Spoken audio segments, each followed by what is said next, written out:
Ito, birthday ng aming pinuno ng Himagsikan. Si Trillanes.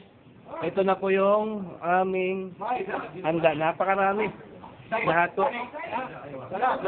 Ito yung pagkain namin, dilaw. Yan. Saka tingnan mo kung saan kami kumakain, nasa lapag lang ng mesa. Yan. Soft drinks na kami, dalawang soft drinks. Ito yung pinaka namin, yung pinuno namin nasa gitna. Celebrate namin yan. Akala nila si Trillanes nasa kulungan. Subalit na dito pala sa Saudi. Pero itatago ko tong video na to. Sikreto lang to sa mga grupo. At saka yung right hand niya, ayun na po lang sa kabila. Ano mo sabi mo Trillanes sa ano mo? Don't insult me. Okay. Lupit ha. Ganun ba? Don't insult, di ba? Hindi naman ini-insult to eh. Sinasabi na naman lang natin eh. Kung ano yung tunay, kung ano yung labat, dapat sabihin eh. Kasi kanina. Ay, ganun ba? Ano bang kanina?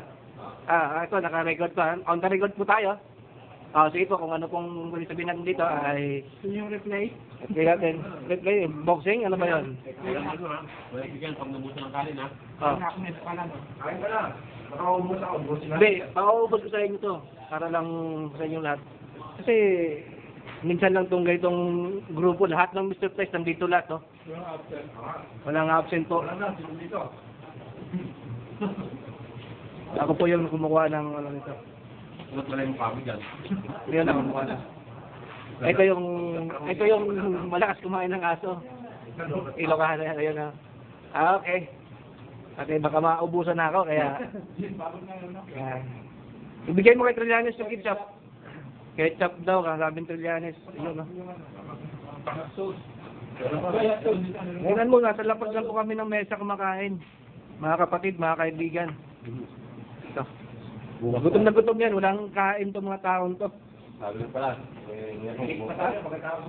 May cake daw, sabi ng Trillanes. Kaya kami naganda ngayon dahil may natigok kaming isang tao na kailangan natin. Okay.